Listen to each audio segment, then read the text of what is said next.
estar disponible en el canal, en la plataforma de YouTube de La Noria, y lo va a poder ver mucha gente. A mí hay gente que me ha dicho que no podía asistir, pero que luego lo verá en la plataforma. O sea, que luego lo verá en YouTube y tendrá la oportunidad de conocer bien los contenidos. Si os parece, comenzamos. Yo voy a dar paso al ponente de hoy, que algunos ya lo conocéis, y ha estado durante el proyecto de enseñanza y de integración en rural de Metapueblos, ya ha estado alguna vez con nosotros. Él es Ignacio Beca, del estudio de arquitectura BABE Estudio, que además de ser estudio de arquitectura, también es constructora a través de BABE Projects, y que está muy volcado en la construcción con materiales tradicionales, pero con técnicas modernas, ¿vale? Ignacio es una persona muy inquieta en cuanto a sus preferencias constructivas. Él es arquitecto de carrera, pero se dedica más casi a construir que a diseñar, con lo cual tiene también una experiencia de campo en el mundo de la construcción muy grande, muy elevada. Ha tocado muchos palos dentro del mundo de la construcción y la rehabilitación, tanto de patrimonio vernáculo como de patrimonio histórico. Y hoy nos viene a ilustrar de alguna manera más todavía acerca del uso de materiales tradicionales dentro de la rehabilitación y dentro de la construcción actual moderna. Y bueno, si da tiempo, pues entraremos en algún tema más que yo sé que él quiere exponer, porque hay muchos más campos de los que nos podemos extender, aunque realmente, desgraciadamente, no tenemos tiempo para exponerlo todo lo que nos gustaría, pero vamos a intentar que nos dé tiempo a que nos enseñe alguna cosa más bastante interesante y curiosa que sé que él trabaja y que ha hecho en otras ocasiones. Y sin más, agradecerle su presencia aquí, agradecerle su disponibilidad y que parte de su tiempo, de su jornada laboral, que es bastante intensa, lo conozco personalmente el asunto, pues la dedique a nosotros y a darnos una charla expositiva de un nivel que creo que os va a encantar. Así que adelante, Ignacio, cuando quieras. Joder, qué expectativas has puesto, Rafa. Eso es complicado ahora. Muchas gracias. Yo Eh, yo digo lo que veo. pero bueno. A ver, cuando me comentaste de dar una charla sobre los materiales de construcción y el uso de materiales tradicionales en la arquitectura actual, contemporánea, tanto en la aplicación de obras nuevas como de rehabilitación, se me empezaron a encender muchas cositas en la cabeza de decir, ostras, estaría bueno plantear distintos conceptos por el tema de las discusiones que siempre mantenemos con el uso de los materiales y la aplicación de las tecnologías sin aplicar conceptos básicos que son la lógica y la razón a las necesidades constructivas de cada uno de los problemas que nos encontramos, ¿vale? Una vez que estamos rehabilitando, estamos haciendo una construcción, ¿vale? Entonces, quiero empezar con una breve introducción, ¿vale? Que si me paso, me cortáis. Y luego os enseñaré un par de proyectos que hemos realizado. Diferentes intervenciones, una en una vivienda unifamiliar y otra en un edificio histórico en el casco de Madrid. Y Vea, perdona un momentillo, Nacho. Se puede compartir pantalla, ¿no? Está habilitada el compartir pantalla para todo el mundo. vale, pues a empezar compartiendo, ¿vale? Entonces, hombre, a mí siempre me gusta empezar un poquito con un enfoque, ¿vale? Para intentar plasmar las ideas que tengo, ¿vale? Un enfoque distinto. Este fotograma es de la película de One Week, de Buster Keaton, ¿vale? Donde un matrimonio recién casado recibe como regalo de bodas una casa prefabricada. Fíjate que ahora nos vamos de modernos y de especiales con todos los sistemas preindustriales, industriales de construcción a base de paneles y de sistemas modulares, pues ya hace un montón se trataba como a modo eh, de broma ciertos conceptos, ¿vale? En teoría, la peli trata de que reciben este regalo y en una semana la pueden construir. Entonces les ocurre 50.000 cosas, ¿vale? Es el tema de siempre, intentar aplicar sistemas que a priori son beneficiosos para la sociedad, como puede ser la construcción modular, abarata costes, permite, pues, por ejemplo, después de la Gran Depresión, abordar la construcción de muchas viviendas de una forma económica y acudir a una mayor cantidad de personas, pero a veces se nos olvidan que requiere de un pensamiento más profundo, incluso de un desarrollo de, de la idea en función de a quién va a ir dirigido y quién es el que lo construye, ¿vale? Entonces, partiendo de esto, eh, hay veces que nos asaltan imágenes que nos recuerdan que, pues, con lógica y con coherencia, un techo de una construcción que se ha venido abajo o que está asamblada, pues se puede reutilizar. Es aquello de lo que siempre hablamos. Los materiales no solo son aquellos que por su tecnología o por su utilidad son buenos o que lo venden como la solución más idónea.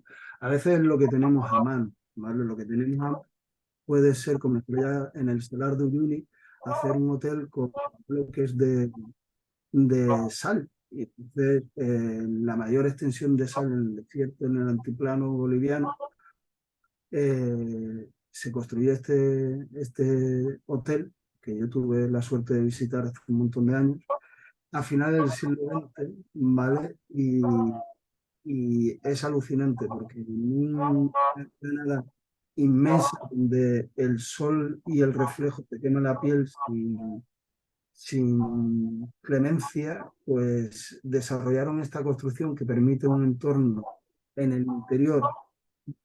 Te sorprende, claro, te protege fundamentalmente del sol, que genera mucho calor, es que te quemas. Entonces, utilizando el propio material que te daña a priori, buscas un refugio en el que te puedes refugiar, valga la redundancia, de esas propias inclemencias del tiempo, ¿vale?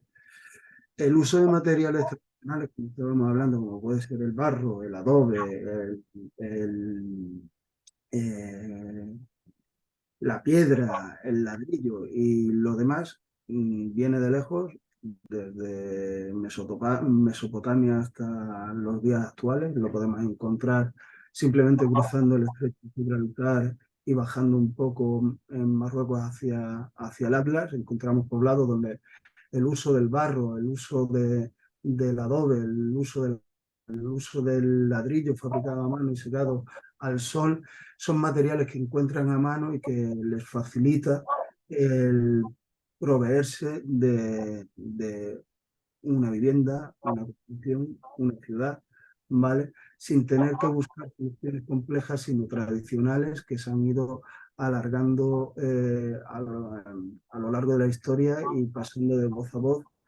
siendo los sistemas constructivos los que se integran en la propia comunidad, que se van pasando por transmisión oral y a través de la experiencia, ¿vale? Aquí se puede ver los ladrillos de adobe que iba diciendo. Y cambiando de chip, pero yendo a lo mismo, ¿vale? Este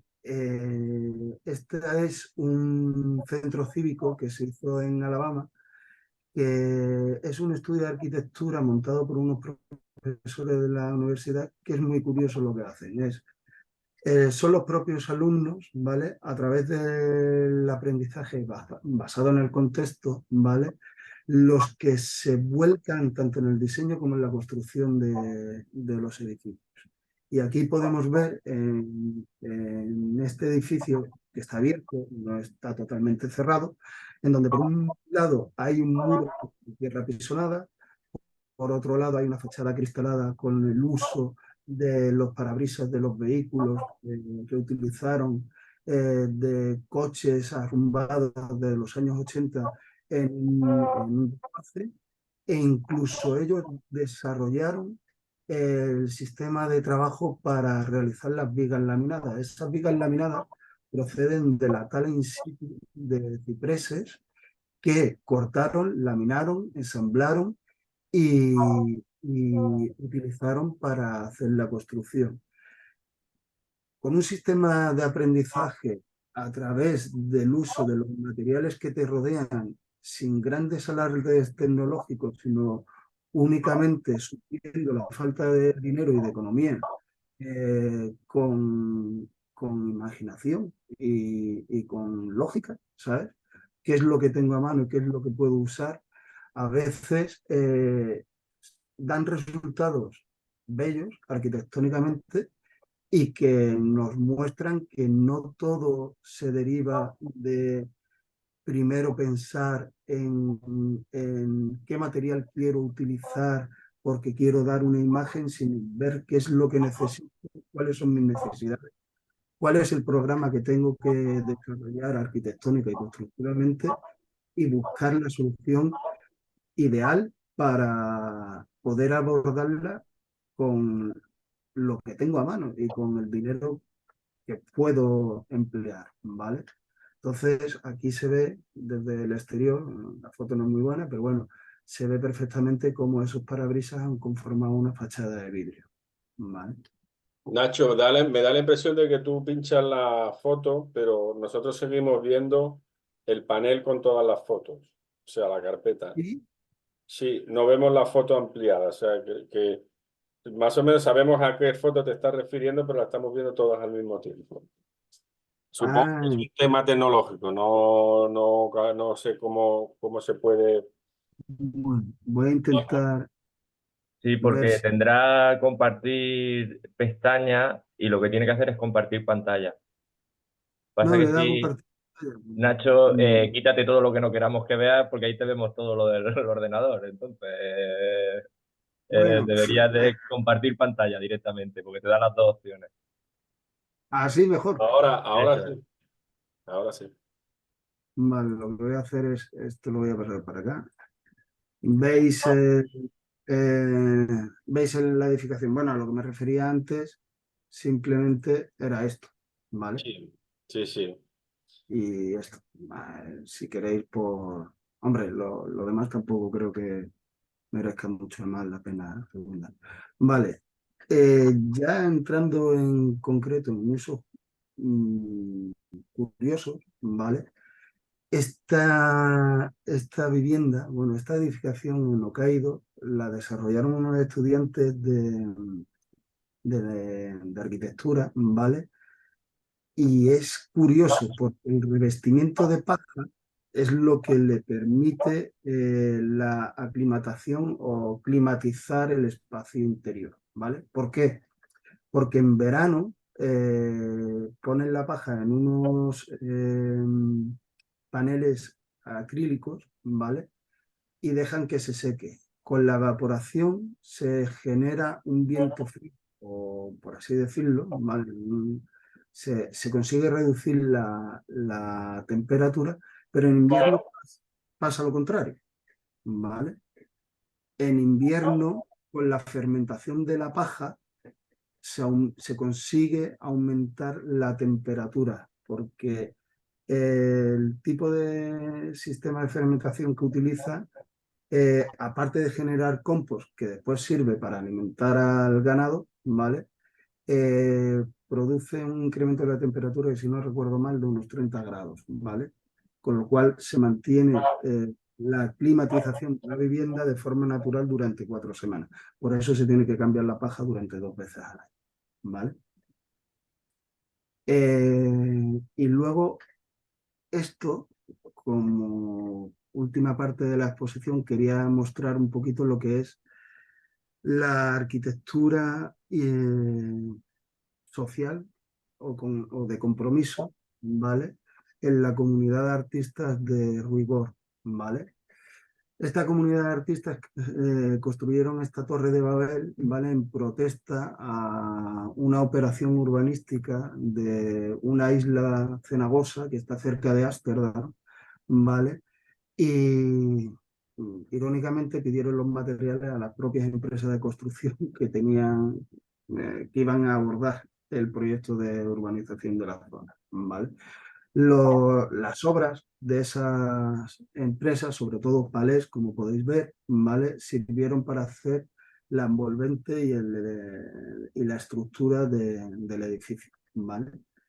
Esto se consideró en todo momento una protesta, pero además con contenido en el sentido de que desde el principio se planteó de forma efímera, ¿vale? Se construyeron una serie de habitáculos que sirvieron de taller para los artistas, residencia de los mismos artistas, pero cuando llegara el paso del siglo XX al siglo XXI, la Nochevieja se quemaría un poquito por aquello del ciclo de la vida y de las construcciones son perecederas y que nosotros somos los que pasamos por medio mientras que la vida permanece. Un poquito un argumento rebuscado, pero como protesta a esa operación urbanística que se iba a realizar. La fiesta de fin de año, evidentemente, se prendió fuego, salió ardiendo y aparte de pasárselo bien, seguramente, pues hicieron algo que tiene un valor, ¿vale? Esto un poquito es lo que os quería comentar a través de estas imágenes, era el uso de los materiales de forma tan distinta y tan diversa que se pueden plantear, ¿vale? Enfocándolo a distintos conceptos que se quieren plasmar, ¿vale? Y ahora entrando un poquito más en materia propia de lo que es el mundo de la arquitectura y la construcción más normativa, por así decirlo, me gustaría enseñaros un par de obras que he realizado, ¿vale? Una es esta, ¿vale? Que es en Briones, La Rioja, ¿vale?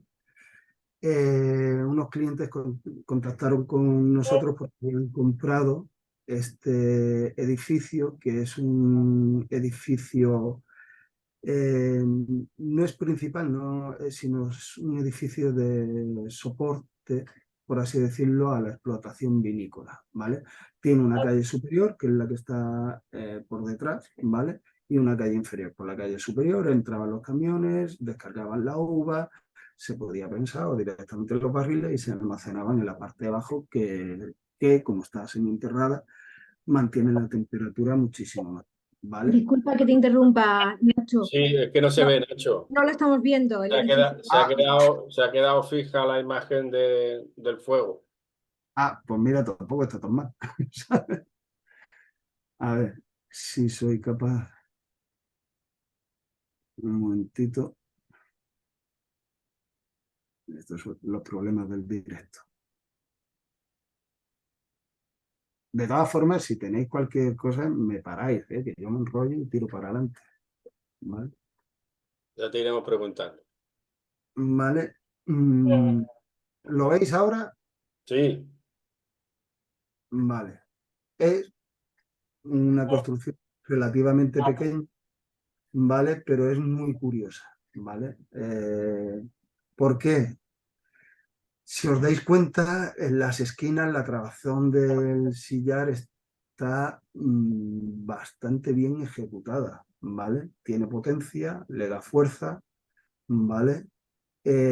Con todo lo que le había pasado a la edificación, que le crecieron hasta árboles en el interior, la envolvente permanece, ¿vale? Se ha caído el techo, se ha venido abajo todo, pero no ha arrastrado las fachadas. Las esquinas están bien arrastradas, el sillar está bien trabado, ¿vale? Y es curioso porque al ser una construcción que no es principal, sino que es de soporte, tiene dos hojas. La exterior, que es más noble, y la interior, que veremos más adelante, que es más, espérate, no sé, que es bastante menos noble, por así decirlo, ¿vale? Lo que nos encontramos fue el estado este, habían cerrado la parte donde encontramos el muro de bloque con el enfoscado haciendo una especie de dibujo similar al sillar, ¿vale? Que se ha roto sobre la franja y todo eso es por donde estaba la puerta de entrada, ¿vale? De los vehículos que portaban el vino, los barriles o la uva, ¿vale? Como veis, las patologías son diversas, hay líquenes, nos encontramos humedades, hay disgregación de material en algunos sitios, etcétera, etcétera, ¿vale? Hay, bueno, distintas cosas, ¿vale? Entonces, esto es lo que nos encontramos. Por el interior, si veis, ya el sillar no es tan sillar, es más bien un sillarejo, ¿vale? Y toda la montaña de vegetación que hay ahí ha crecido sobre los restos de los materiales y la sedimentación del polvo, la tierra y demás que traen las lluvias, el viento, etcétera, etcétera, ¿vale? Esto es lo que nos encontramos. Hay algunos elementos que quiero pararme un momentito, como puede ser este, no sé si lo veis donde he puesto el puntero, que son ménsulas, que eso fue lo que nos dio un poquito la idea, la ménsula y el nicho para la intervención posterior, ¿vale? Aquí se ve perfectamente, esto es un hueco de ventana, ata los dos muros, el exterior y el interior, ¿vale? Y utilizamos criterios y técnicas de conocimiento de las patologías un poquito procedentes de la arqueología del patrimonio, de leer una fachada, al igual que puedes leer un sustrato terrestre cuando encuentras restos arqueológicos, pero aplicado a la ciencia de la patología y de la rehabilitación, ¿vale? La alveolización y las acanaladuras y todo lo demás completan los principales problemas que había, que eran líquenes y humedades, ¿vale? Así como sedimentos de tierras y crecimiento de elementos vegetales, ¿vale? Se hizo una lectura completa de la fachada, se tomó un testigo de todas las patologías, se generó toda la documentación para poder abordar el proyecto, ¿vale? Y una vez que teníamos el diagnóstico, pues empezamos a intervenir.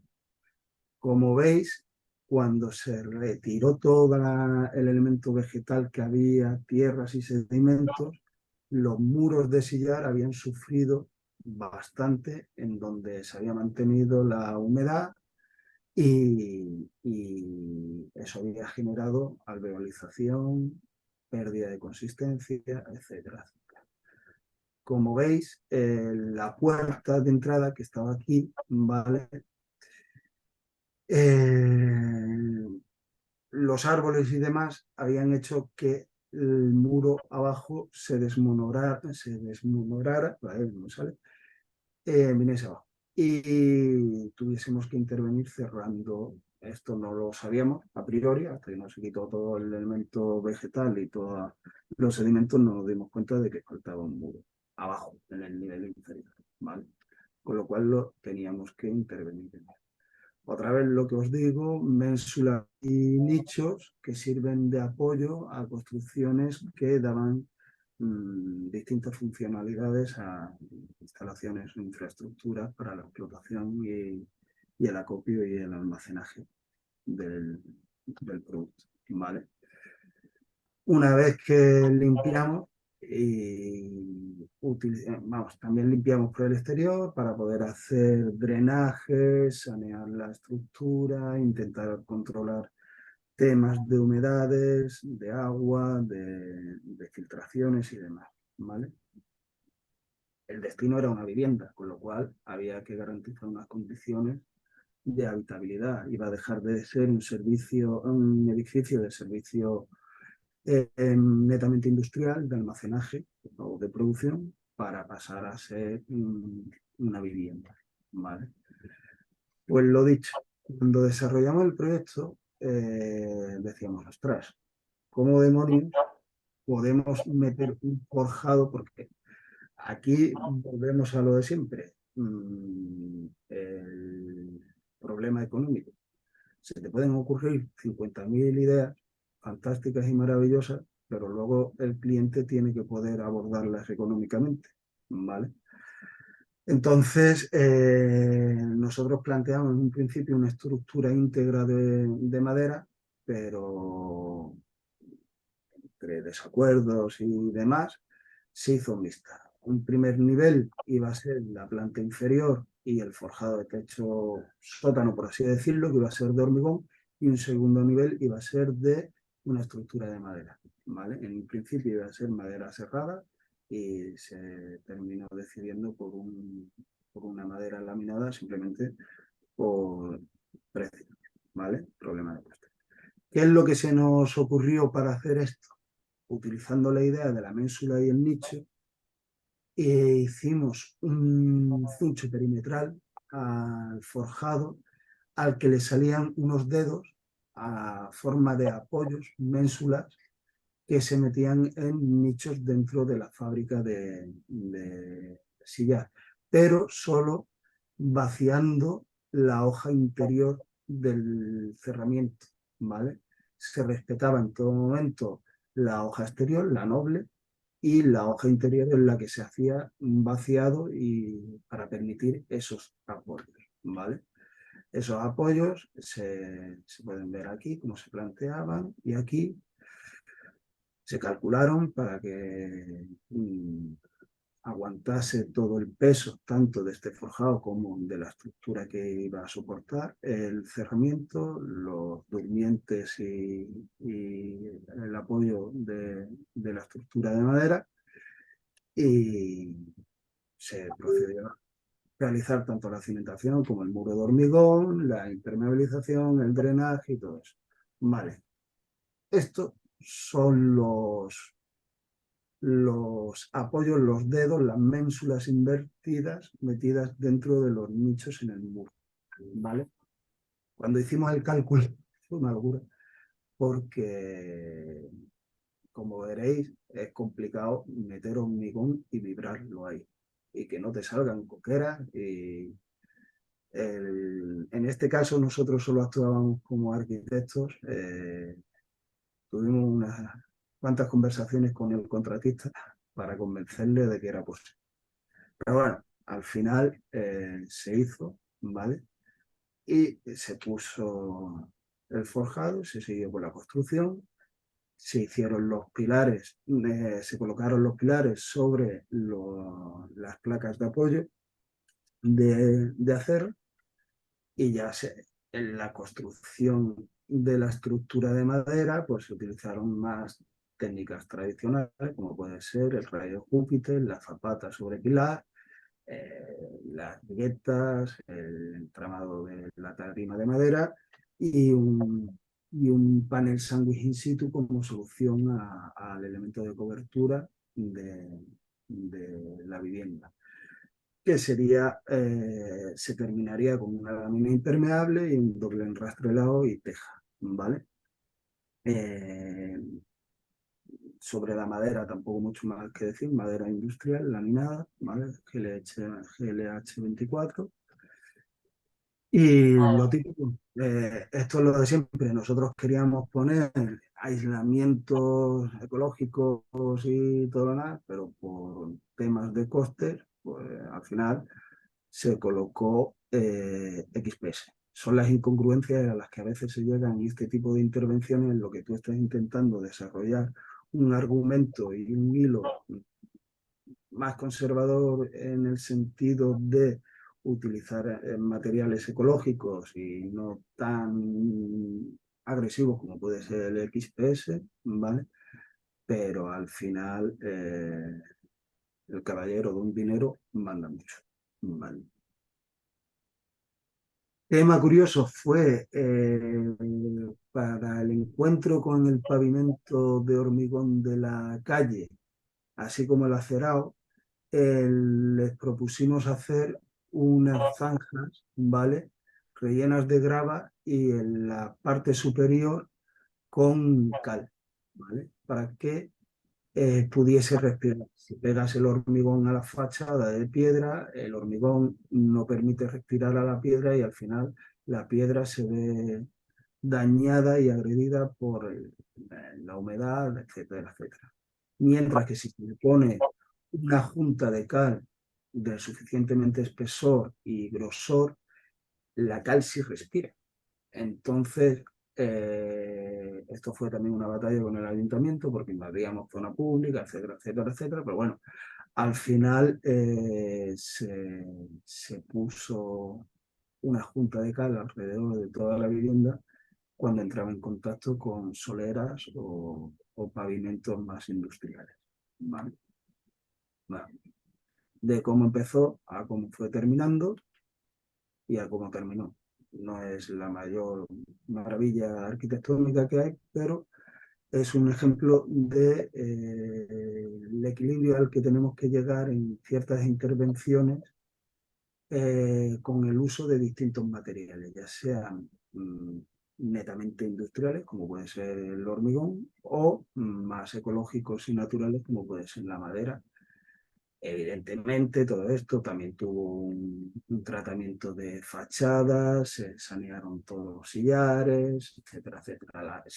Las juntas se rellenaron con cal, no con cemento, para Yo que... creo, Nacho, perdona que te interrumpa, que es un muy buen ejemplo de cómo se puede rehabilitar los pueblos, cómo la arquitectura que tradicional, vernácula, popular, que siempre ha sido una arquitectura muy sabia, porque utilizaba lo que había en el terreno y adaptaba el sistema constructivo a las necesidades climáticas de cada zona, y estaba pensado para durar mucho tiempo, mucho tiempo, siglos, ¿eh?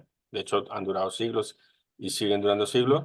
Pues este es, bajo mi punto de vista, un muy buen ejemplo de cómo, respetando esa arquitectura popular, se le puede dotar con materiales tradicionales, pero tecnológicamente tratados, una nueva vida a un edificio que por el desuso ha caído en ruina, ¿no? Pero respetando la esencia y la identidad del edificio, y además reforzándole bueno, con la salvedad o la excepción del XPS, que aquí no se, no se pudo meter un aislamiento natural, ¿no?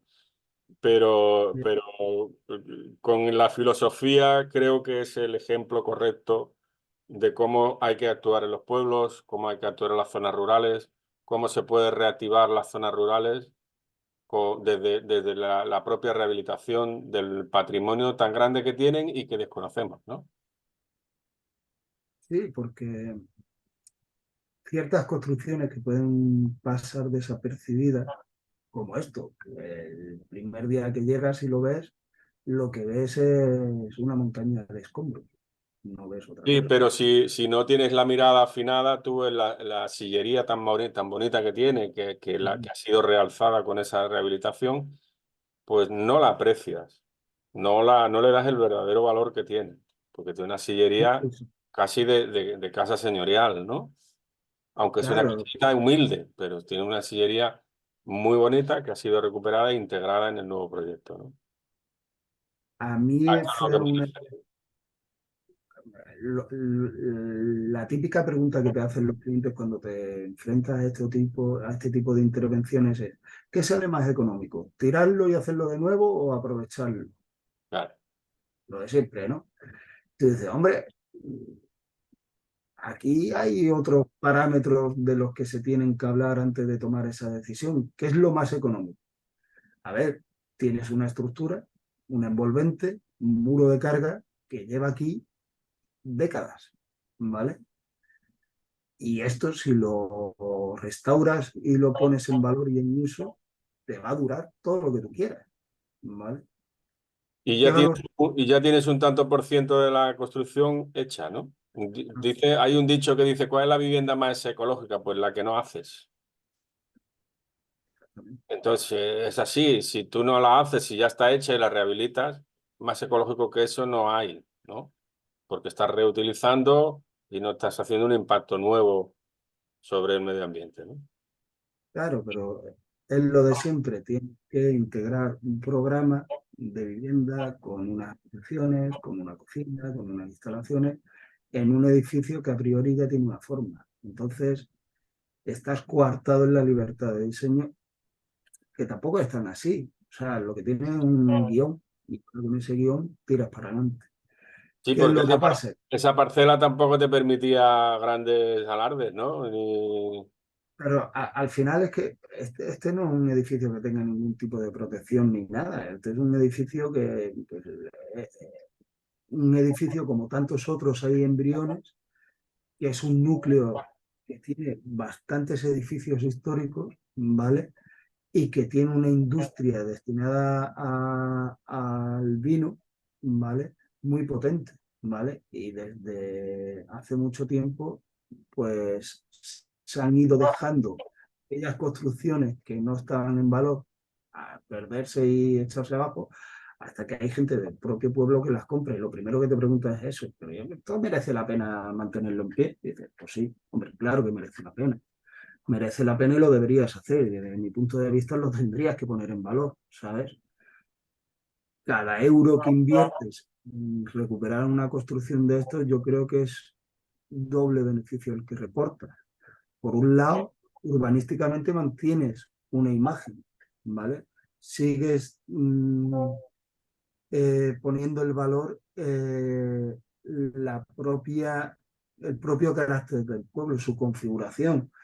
Ahora te cascas aquí un chalet hipermoderno, público, como los que podemos ver por cualquier sitio de España, y ya parece, ya pierde su carácter, su ancla en el pueblo, ¿vale? Entonces, yo creo que no solo es una decisión personal, sino también es comunitaria, ¿vale? Si nos dedicamos a arramblar todos los edificios que tienen y que dan una imagen a nuestras ciudades y a nuestros pueblos, al final nos quedamos con qué, con zonas anónimas sin ningún tipo de personalidad.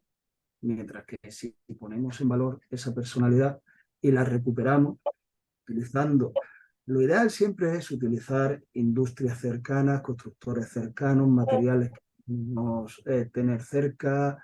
Esto es lo de siempre. Una ventana de madera, pues sí, vale. Un aislamiento, pues sí, también, pero es lo que decía, el XPS ya no solo que sea XPS, el XPS puede venir de cualquier sitio, ¿vale? Pero teniendo el País Vasco una industria papelera y maderera tan potente, al igual que la zona de la Sierra de la Demanda, que está cerca de Briones, ¿sabes? En donde se pueden generar paneles de aislamiento de viruta de madera, ¿sabes? Que lo tienes al lado, ¿sabes? Que la huella ecológica va a ser infinitamente menor, que vale que sí, que cuesta el doble, pero estamos hablando de qué, de 120 metros cuadrados, ¿qué te va a gastar? 200 o 300 euros más en material. Pero eso hay que concienciar al cliente que cuando son edificios administrativos, a la administración, ¿sabes? Que ese dinero revierte en la sociedad, revierte en el ciclo económico de la propia provincia, del pueblo, y genera puestos de trabajo, que me imagino que es el centro del hilo de estas ponencias, ¿no? Abordar el despoblamiento y dar posibilidades a la gente de cada uno de los pueblos de no tener que irse a otros sitios para poder tener su propia vida y desarrollo personal.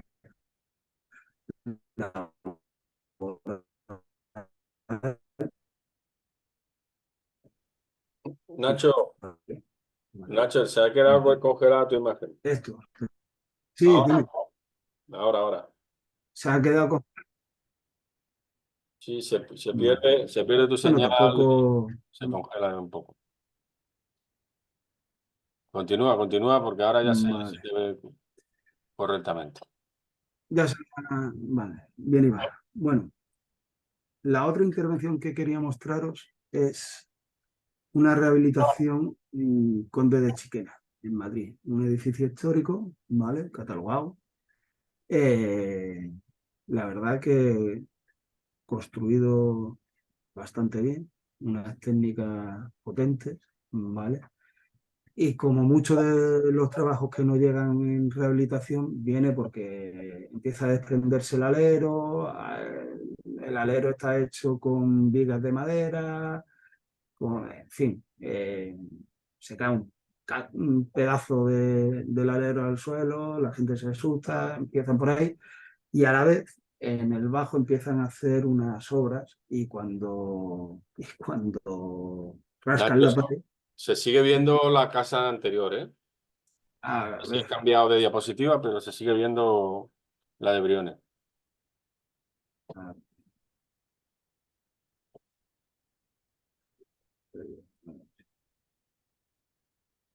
ahora, Ahora sí.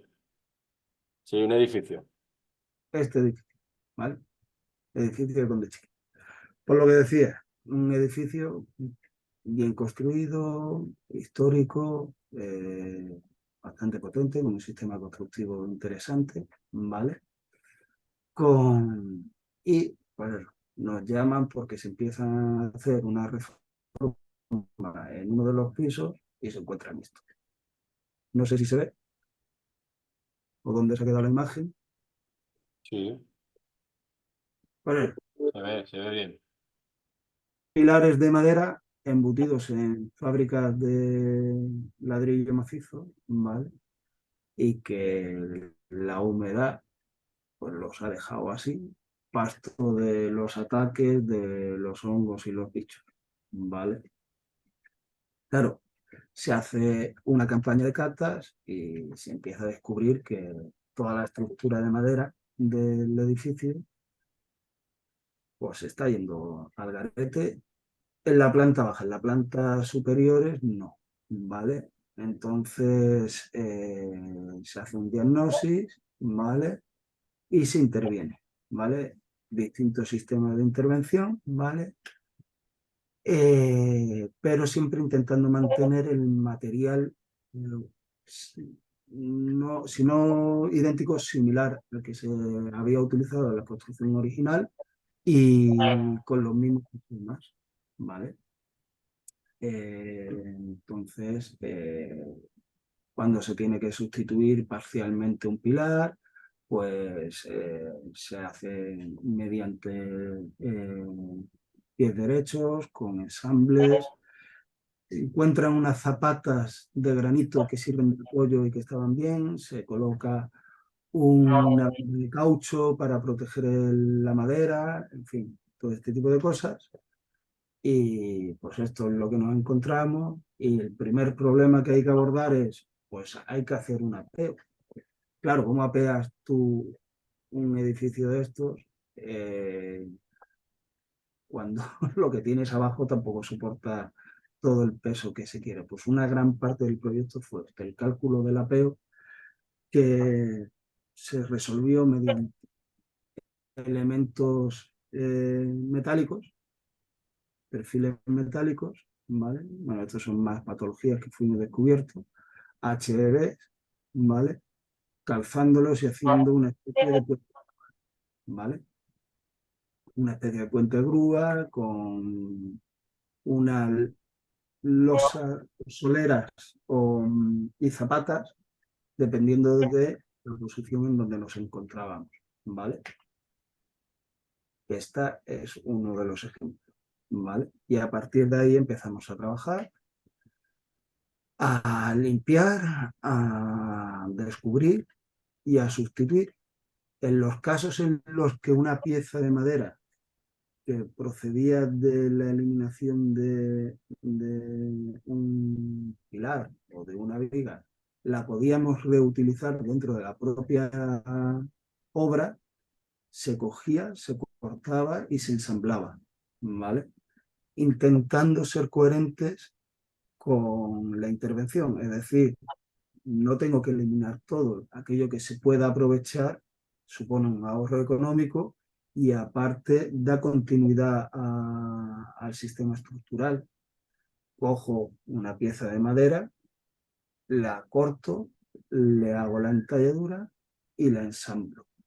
Se puede completar con colas, cuñas y demás para nivelar, incluso con pletinas de acero y pernos para poder hacerlas solidarias, ¿vale? O se sustituye completamente el pilar por otro de madera, en este caso era pino Soria Burgos C30, ¿vale? Si se puede mantener la zapata se mantiene, si se puede reutilizar se reutiliza, si se tiene que sustituir elementos secundarios se sustituyen, ¿vale? Y poquito a poco se va configurando de nuevo y dando consistencia a toda la estructura, ¿vale?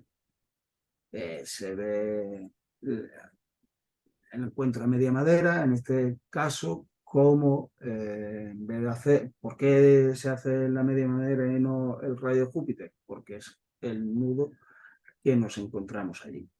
No vamos a imponer un nuevo sistema, un nuevo encuentro, un nuevo ensamble, si ya entonces eliminas una madera y si tienes la acogida en el encuentro en media madera, pues tú lo respetas y pones la media madera. Vale. Como revestimiento de los paramentos se propuso cal, pero no se consiguió. Vale. Y bueno, al final quedó bastante bien. Esto en cuanto a las intervenciones. No sé si queréis hacer alguna pregunta, alguna aportación. Yo te preguntaría por tu trabajo actual, Nacho. Yo sí te conozco del día a día del trabajo y de tus proyectos, pero sabemos que hoy en día en la construcción moderna el uso de este tipo de materiales suele estar de alguna manera denostado, porque no hay un conocimiento, no ha habido una transmisión del conocimiento de estos sistemas constructivos, pero yo sé que tú sí los utilizas hoy en día bastante a menudo en tus obras, sobre todo donde lógicamente la propiedad es proclive y tiene la sensibilidad suficiente como para usarlos, ¿no? Pero, ¿qué opinión te merece a ti, por ejemplo, en una comparativa, hoy en día, en un proyecto de una vivienda unifamiliar, una cubierta de madera en comparación con una cubierta convencional de hormigón y tabique conejero y demás, que es lo que habitualmente se hace aquí?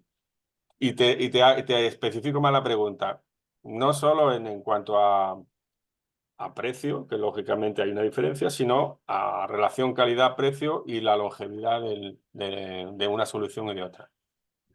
A ver, a mí cuando me dicen lo de... Dicen, quiero una vivienda. Le hacemos la estructura de madera. Y te dicen, pero eso se va... Eso no aguanta. Y dices, bueno, a ver, aquí tenemos un claro ejemplo de lo que puede aguantar una estructura de madera. A ver, es cierto que se ha atacado, pero por lo general en los edificios, cuando la madera se ve dañada, no es por la propia madera, ¿vale? Es porque hay una pérdida de agua masiva o hay cualquier cosa que fácil, que si en vez de madera fuese otra cosa también pasaría, ¿sabes? A lo mejor no se pudre la madera, pero el hormigón también tiene una unidad de patologías derivadas de agentes diversos de todo tipo, ¿sabes?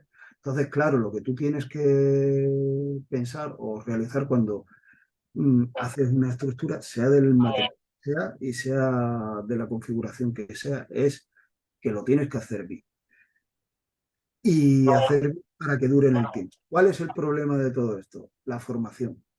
La formación. Tú no encuentras gente que sepa trabajar todo tipo de materiales, los tienes que formar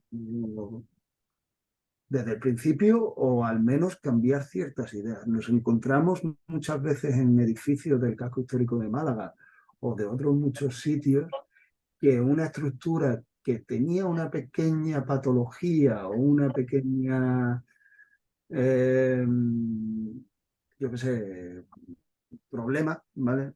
Ahora no se me ocurre, pero bueno, cualquier cubierta, sobre todo, que se ven expuestas a los agentes atmosféricos y hace que aparezcan pudrición parda, ataques de todo tipo de insectos, etcétera, etcétera. ¿Qué pasa con todo esto? Que viene alguien que no sabe y cuando la repara genera un daño mayor. Entonces, no es que la estructura original tuviese un problema, es que cuando se ha actuado sin criterio. y se ha producido un daño que a veces es irreversible, pero que en principio, en origen, cuando se intervino, hubiese sido de fácil solución, ¿vale? Y estoy hablando de quitar vigas y sustituirlas por vigas de acero, poner uralita y no contemplar ni la ventilación, ni la humedad, ni la temperatura, ni nada de nada en forjados tradicionales. Entonces, si tú quieres plantear una, por ejemplo, de una vivienda unifamiliar aislada que hemos hecho íntegramente con madera, ¿vale? Lo único que tienes que pensar es en la tecnología y en los sistemas y en los detalles y en los engarces constructivos que vas a utilizar. Tú no puedes tratar la madera como el hormigón, igual que no puedes tratar el hormigón como el acero. Tienen distintos comportamientos. Entonces, a priori, los precios depende de cómo lo hagas, ¿sabes? Es que no te pueden decir, la madera es más cara. Muchas veces el desconocimiento del sistema constructivo y de la solución correcta, como tú bien indicas, implica un planteamiento que está hipertrofiado o que está sobredimensionado con respecto a la necesidad real del edificio. Y ahí es donde se aumenta mucho el precio. Yo lo he visto igual que tú en muchas actuaciones en el centro histórico. Y Es una lo pregunta que yo te quería hacer, por ejemplo, en esta intervención, ¿cómo habéis resuelto el tema de la RF, de la resistencia a fuego? La resistencia al fuego. A ver, la parte más sencilla es una sobredimensionar el elemento. Es decir, si a ti por cálculo una viga o una vigueta te da una sección de yo qué sé, 10 por Por 15, 15. 10 por 15, ¿vale? Pues tú no la calculas por 10 por 15, generas una superficie de sacrificio. Todo, el que entiende un poquito de la madera o el que simplemente ha hecho una fogata en su vida, cuando tú haces una fogata, dejas el madero en el fuego, la madera no se consume íntegramente de forma tan fácil. Muchas veces tienes que cambiar la madera de posición, el tronco lo mueves, le das unos golpecitos, le quitas. ¿Por qué? Porque la madera cuando arde genera creosota y la creosota la protege, ¿sabes?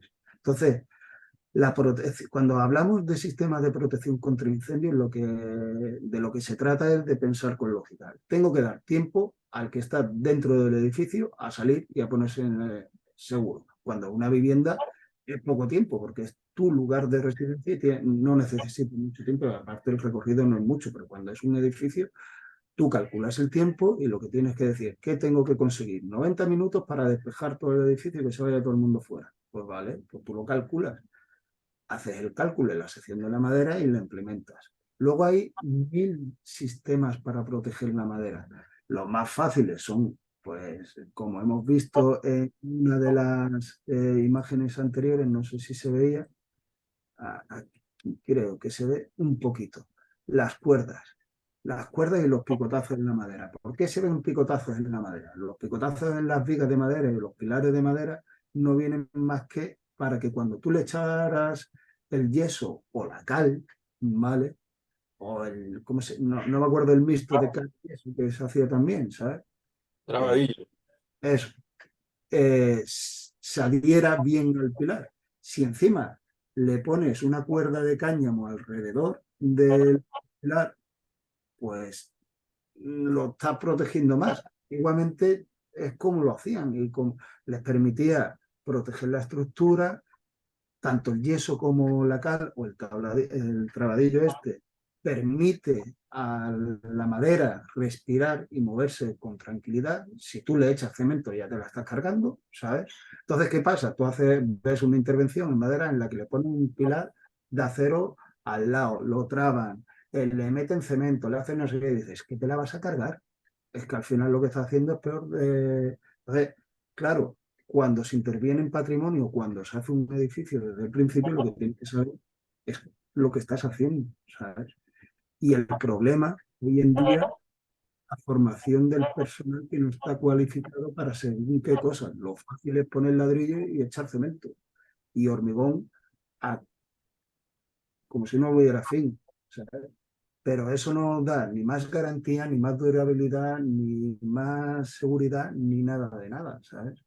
Incluso a veces genera muchas cosas que si hablamos de construcciones sanas, pues una cubierta de madera que permite que los campos electromagnéticos que se producen con todas las instalaciones eléctricas que tenemos en la vivienda se dispersen de una forma natural que si no pones estructuras de hormigón con acero, al final lo que estás haciendo son barreras que te rebotan y te vuelven. Entonces, el que tiene el sueño un poquito ligero, pues se ve afectado y no duerme tan bien como si estuviera en una construcción sana. ¿Vale? Nacho, gracias por la aclaración. No sé si tenéis alguna duda por ahí, alguna pregunta, algo que se os venga a la mente. Juan, está muy callado.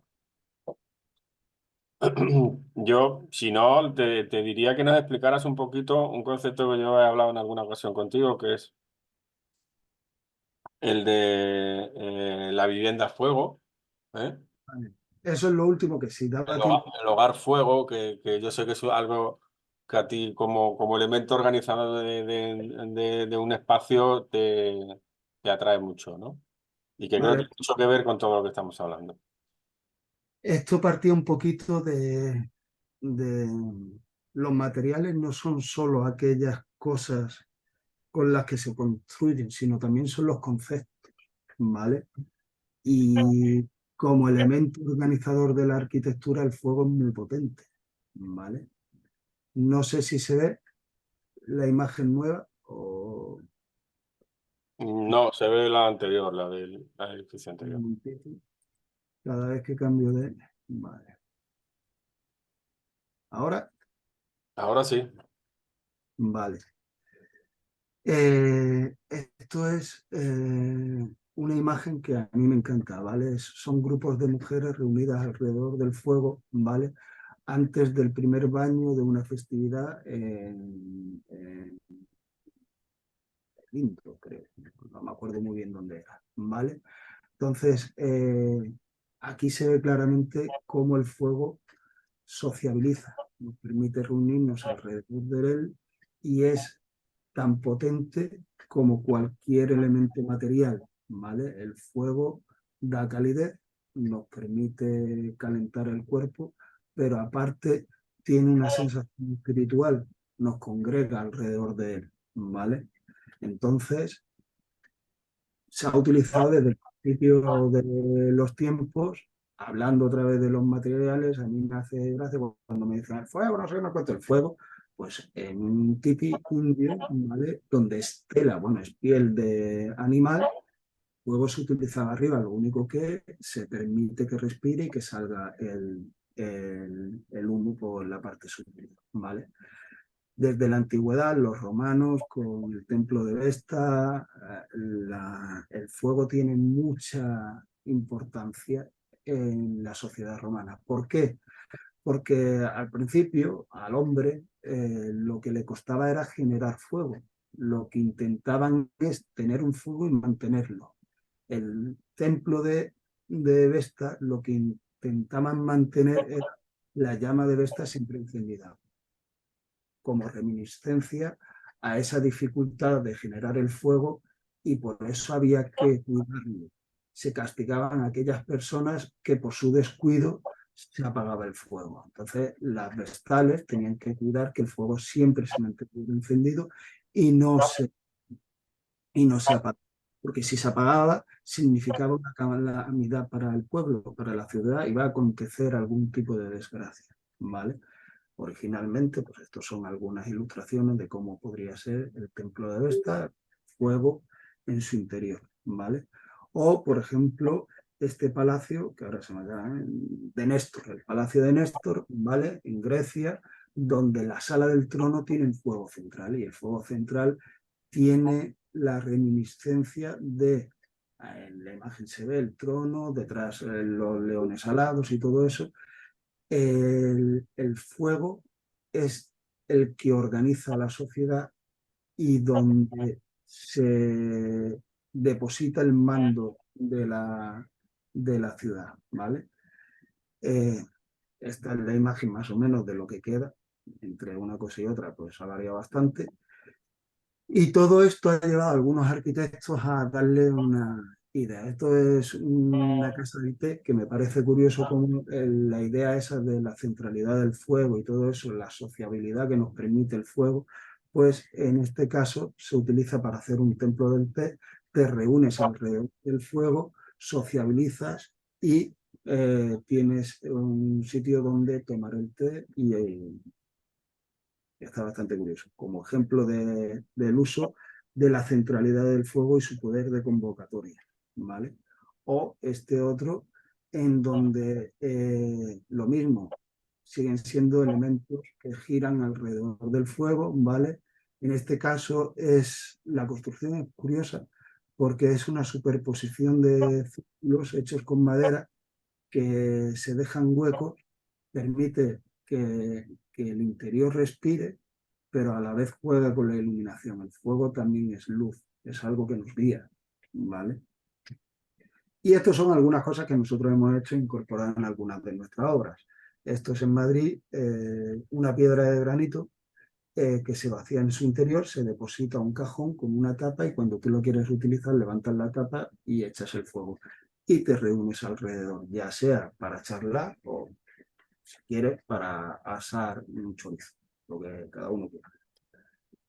Otro ejemplo de otra obra donde también hemos aplicado el mismo concepto. Te reúnes alrededor del fuego y el fuego es el que te organiza el espacio y el que te genera el diseño del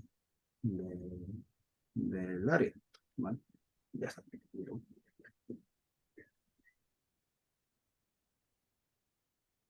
Y poco más. Bueno, me puedo enrollar más si queréis, pero creo que si no se va a hacer muy pesado. Bueno, yo os veo, no sé si tenéis ahí todavía alguna duda o alguna pregunta para Nacho. Eh, y de cualquier forma, ya estamos en el horario límite. Si no tenéis nada más que preguntar o algo que añadir, Yo yo... sería las aportaciones que me he encontrado como bueno, un poco lo que hablé ayer, ¿no? Igual, del mismo estilo, cuando he estado con Alcatifa allí en Casa Alejandría, pues que nos hemos encontrado a veces dinteles de madera que no me atrevería a decir, pero posiblemente estén más cerca de los 100 años que de los 10 y se han utilizado, se han reutilizado ahora en la rehabilitación. O sea, y a mí me llama mucho la atención que a lo mejor armaduras de los años 60 de hierro estén hechas mixtos y esto que tiene prácticamente 100 años, esta es la madera, por lo que hablaba Nacho, de cómo ha estado colocado. Incluso allí lo que se han puesto han sido todas las ventanas de madera, pero además con un sistema como cualquier otra de tanto si fuera PVC o aluminio, o sea, que son basculantes, son y aislantes y son de madera. Y es muy interesante. Y luego lo del fuego, pues toda la filosofía que hay detrás de hogar, hogareño, vamos, el fuego es que es básico en la evolución y en la vida. ¿Vale? Entonces, pues muy interesante. Yo no he intervenido, Rafa, hoy por eso, porque es que estaba demasiado Absorbiendo. interesado. Hay un principio que se usa mucho con respecto a la madera, y con respecto sobre todo a la madera estructural, y se utiliza mucho en rehabilitación de patrimonio histórico y vernáculo, y es que ninguna madera de una rehabilitación se tira, ¿vale? O se reutiliza, bien sea en el mismo sitio donde estaba, una vez que se haya saneado un muro o se haya terminado de sanear una cubierta o lo que sea, o si está dañado parcialmente, pues la parte que está sana se utiliza para suplementar vigas o otros elementos estructurales de madera que estén en mal estado y que necesiten un suplemento. ¿Por qué? ¿Cuál es la razón principal de no tirar absolutamente nada de la madera? La madera si fuéramos puristas, y esto Nacho también lo sabe y supongo que lo probará igual, cuando vamos a hacer un proyecto, la madera necesita estar en el lugar donde va a ser instalada, pues si pudiera estar 3 o 4 meses antes, mejor, porque lo que hace es aclimatarse a las condiciones de humedad, temperatura y ciclos, sobre todo ciclos de humedad y temperatura. Cuando vamos a rehabilitar una madera que lleva a lo mejor 200 años puesta en un sitio, está completamente aclimatada. Está completamente curada, ya no la va a atacar ningún xilófago, a no ser que haya una gran humedad, un gran ataque de humedad, y esa es la mejor madera para usar en ese sitio. No ya que sea una madera curada de gran calidad y seguramente con un proceso de curado en su origen mucho mejor, porque antes se hacía en los ciclos completos y se corre muchísimo. Por eso se usa la madera laminada. Sino que además es la mejor para ese sitio en concreto, porque está aclimatada y curada dentro de esas condiciones climáticas a las que se ha ido acostumbrando durante años. Entonces, la madera es fundamental en los proyectos de rehabilitación, no tirarla, no considerarla algo viejo ni antiguo, sino al contrario, es la que nos va a ayudar y la que más nos va a ayudar a poder terminar de rehabilitar el espacio que estamos rehabilitando. Claro, lo ideal es eso. La cosa es contar con la sensibilidad tanto del que promueve como del que construye para reutilizarla. Porque Es lo hasta que que... no se nos cambie el chip de que la madera es algo malo, ¿sabes? O es algo innoble, o es algo... eh, Yo he llegado en el centro histórico como no encontraba esa sensibilidad, a pesar de que lo pedía, por favor no lo tiréis, lo tiraban a escondidas de extranjera a una cuba y yo ponía por la noche con una furgoneta y la recogía, la madera. Yo eso era lo que quería comentar, precisamente en la casa esta donde he estado ayudando, Mónica, si no hubiera sido por ella, es que, claro, tú tienes que tener para estar en estos temas tienes que tener una sensibilidad especial. Ella no, ya no es solo que se está haciendo una casa Bueno, con bioconstrucción, es que su vida gira en torno a eso. E incluso hacía lo mismo que haces tú, Rafa. O sea, se enteraba de alguna obra que había un derribo y iba a ver la madera que podía aprovechar. Entonces sí que es verdad que sí que necesitamos esa implicación, tanto como decíamos ayer, por parte de normativa, por parte de política, como también de los promotores al final, porque la gente al final sabe lo que sabe, no le podemos pedir tampoco más. Entonces, nosotros nos hemos podido explayar, o Jesús y María José se han podido explayar allí en Casa Alejandría, pero porque ha estado detrás Mónica, que no es solo eso, sino que animaba. Entonces, sí, la parte de promotora es muy importante también. sí, pero ya no es solo la sensibilidad, sino también el conocimiento. Mm. claro, Sí, pero si incluso... tienes sensibilidad puedes conseguir conocimiento. O Sí, sea, por mucho conocimiento que tengas, quizás a lo mejor no consigues la sensibilidad. Y entonces, conocimiento está ahí, el conocimiento solo hay que buscarlo. Tienes que ir un pasito más allá, tienes que sensibilizar a todos los agentes que forman parte de esa operación. ¿Por qué te lo digo esto? Y no es coña, al final cuando yo empecé a formar mi equipo de trabajo en la constructora, cuando veían una madera vieja, los operarios decían, "Ostras, qué bien, esta noche hago una candela". Y decía, no, tío, me la dejas ahí, la pilas, la limpias, la lijas, le damos un tratamiento, en todo caso, un lasur, lo que sea, pero me la mantiene. Y decía, pero bueno, si es que esto me viene a mí fantástico para hacerme una barbacoa esta noche. Y yo, que no, tío, ni barbacoa, ni... con un Pero palo. están acostumbrados a que se iban con cualquier contratista y se hacía una demolición, toda la madera, ¿para qué servía? Para hacer candela. Sí.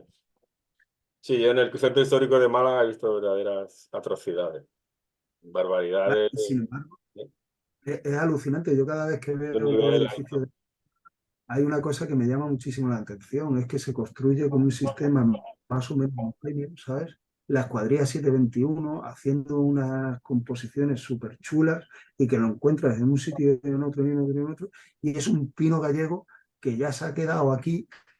Es lo que tú decías, Rafa, es que lleva 100 años o 150 años, que esa madera, mejor que esa madera para esto no hay. Y sin embargo no encuentras un almacén que tenga madera de esa... claro. Y se ha quedado a expuertas y se ha desperdiciado. Es una pena, ¿sabes? Bueno, chicos, creo que nos estamos pasando ya un poquito de la hora. Vale.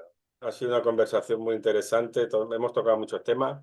Sabéis que tenéis canal abierto para hacer consultas a mí, por lo menos directas cuando queráis. Si queréis ampliar alguno de estos temas o saber algo más, me tenéis a vuestra disposición. Quiero de nuevo agradecer a Nacho su presencia, porque sé que es un tío muy, muy ocupado hoy en día, con muchísimo Bueno, volumen de trabajo y ha tenido la deferencia de estar aquí esta tarde con nosotros y explicarnos un poquito, mostrarnos un poquito de su trabajo, que tiene mucho interés porque realmente conoce muy bien la madera, conoce muy bien los sistemas constructivos con madera y cómo se debe actuar, sobre todo en la madera dentro del patrimonio, cómo atacar los problemas, las patologías que pueden surgir y cómo rehabilitarlos. Sé que tiene un proyecto ahora muy bonito, que quiero que me invite a verlo y que lo vamos a disfrutar. Así que, a ver si se consolida. venga, seguro. Nada, muchísimas gracias, Nacho. Un placer, vaya. Muchas Bueno, gracias a vosotros. estamos en contacto. Gracias a todos y nos vemos en la siguiente. ¿eh? Venga, El lunes tenemos Muchísimas otra. Así que gracias. venga. hasta Gracias. muy pronto. Hasta luego. Adiós a Hasta todos. pronto. Hasta luego. Chao.